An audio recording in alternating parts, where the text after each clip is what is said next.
성부와 성자와 성령의 이름으로 아멘. 주님, 저로 하여금 알아야 할 것을 알게 하시고 사랑해야 할 것을 사랑하게 해주시며 당신 마음에 맞는 것을 찬미하게 하시고 당신께서 귀하다고 하시는 것들을 귀하게 여기게 해주시며 당신 눈에 더럽게 보이는 것들을 저도 하찮게 보게 해주소서. 성부와 성자와 성령의 이름으로 아멘. 준준선범 32일차 위로를 찾지 못할 때 사람이 자신을 완전히 이기고 자기의 모든 정을 온전히 하느님께로만 향하게 되기까지는 먼저 자기와의 길고 긴 그리고 용감한 싸움을 해야만 한다. 사람이 자신을 믿게 되면 오래지 않아 편리하게 사람의 위로만 찾으려 할 것이다. 그러나 그리스도를 참으로 사랑하며 덕행을 부지런히 닦느니라면 이런 위로에 이끌리지 않고 그 같은 감각적 즐거움을 찾지도 않으며 도리어 그리스도를 위하여 자신을 단련하고 어려운 일을 더 좋아할 것이다. 그러므로 너는 하느님께서 영적 위로를 주시거든 감사하게 받아라. 그렇지만 그것을 내 공로가 아니라 그분의 선물이라 생각하라. 환호하지도 말고 지나치게 즐거워하지도 말고 헛되이 무엇을 가분히 바라지도 마라. 다만 그 선물에 겸손에 겸손을 더하여 너의 모든 행동에 주의하고 조심해야 한다. 무릇 이러한 시간은 지나갈 것이며 잠재던 유혹이 깨어나 나타날 것이기 때문이다. 하느님의 위로가 끊어진다고 해도 실망하지 마라. 겸손과 인내를 다하여 하느님께서 오시기를 기다리고 있어라. 하느님께서는 내게 더 큰 위로를 주실 수 있기 때문이다. 하느님의 길을 걸어본 사람에게는 이런 일이 세상스럽지도 않고 이상해 보이지도 않는다. 이른난 성인들과 옛 예언자들에게도 그 같은 변화가 있었다. 참 예수님 이승하시문 신부입니다. 오늘 32일차 위로를 찾지 못할 때의 주제는 평정심에 관련된 이야기로 보시면 좋을 거예요. 아무래도 책이 진행하면서 그 가톨릭적인 언어들, 용어들의 뜻을 좀 설명드리는 게 좋을 것 같습니다. 어제 조력은총, 산종은촌, 그리고 영적 위로, 영적 슬픔, 기쁨 등등 여러 가지 이야기를 나눠드렸는데요. 오늘 말할 평정심은 우리가 굳건히 흔들리지 않는 마음을 말합니다. 기쁨과 슬픔 그런 걸 표현하지 말라는 것은 아니에요. 그것을 있는 그대로 표현하지만 중심이 흔들릴 때까지 표현하지 말라는 것이죠. 예를 들어 볼까요?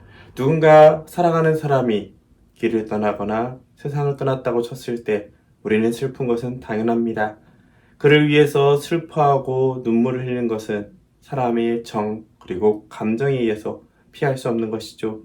하지만 너무 슬퍼하면서 내 삶이 망가진다면 어떻게 할까요? 정말 내가 사랑했던 사람이 자기 때문에 내가 자신이 무너지는 것을 원할까요? 그건 아니라는 것이죠. 슬픔은 있는 그대로 슬퍼하고 기쁨은 있는 그대로 기뻐해주면서 함께 지내지만 우리 안에 마음의 흔들림은 없어야 됩니다. 마치 뿌리 깊게 난 나무는 흔들리지 않지만 밖에 부르는 바람에 의해서 가지들이 흔들리는 거랑 마찬가지죠. 세상 변화에는 그대로 따라가지만 흔들리지 않는 중심으로 굳건히 나아가는 것. 그것은 어쩌면 신앙생활에 있어서 굉장히 어려운 부분이기도 합니다. 특히 오늘처럼 위로를 관련된 이야기는 더 많이 적용이 돼요. 내가 기도를 하다가 마음속에 뜨거운 열정이 느꼈다 쳐요. 그렇다면 처음엔 기뻐할 겁니다. 하지만 이러한 위로는 받으면 받을수록 더 큰 위로, 더 큰 자극을 원하게 되거든요. 지금 내가 받고 있는 작은 거에도 감사할 수 있는 것을 무뎌짐에 당연하게 받아들이면서 잊게 된다면 우리는 늘 나에게 주어지는 선물을 보지 못하고 자꾸 더 큰 자극만 찾아가게 됩니다. 반대로 잠시 하느님이 느껴지지 않는 순간이 왔을 때는 정말 슬프고 괴롭고 내가 이래도 되나라는 걱정이 들겠죠. 물론 이게 잘못되면 세심증으로 갈 수가 있지만 많은 경우 미사를 한 대 빠졌다고 해도 처음에는 굉장히 큰 것처럼 느끼지만 또 빠지고 또 빠지고 또 빠지면은 어느 순간 위로를 못 받는 것을 당연하게 생각하게 됩니다. 그러면 희망도 기대도 두지 않고 내가 신앙생활을 하는 의미 자체도 잃어버리는 것이죠. 공부를 하면서 성적이 조금씩 올라가기 시작하면 기뻐서 계속 공부를 합니다. 하지만 어떤 단계가 올라가면 공부를 해도 티가 안 날 거예요. 티가 안 나기 시작하면 지치게 되고 지치면 공부를 포기하는 경우도 생기죠. 기도 생활도 마찬가지입니다. 하느님과 함께하는 길 안에서 기쁨을 주어진데 그 기쁨을 기뻐를 하지만 기쁨에 매여서 흔들리지 않는 자세가 필요합니다. 슬픔을 느꼈을 때 그 슬픔을 잘 기억하면서 또다시 슬픔이 오지 않도록 준비하거나 슬픔이 와도 흔들리지 않고 나아갈 수 있도록 대비하는 역할이 중요하죠. 하지만 많은 경우 슬픔을 느꼈을 때 또 슬픔을 느끼고 하면서 점점 자신을 지키기 위해서 무뎌지게 합니다. 기쁨과 슬픔을 직면하는 것은 사람을 유혹으로 빠뜨리든지 포기하게 만들게 됩니다. 그렇기 때문에 자신을 지키고 싶어서 자칫 기쁨에 매이거나 혹은 슬픔에 매이면 더 큰 일이 벌어지겠죠. 그렇기 때문에 평정심이라는 것이 중요합니다.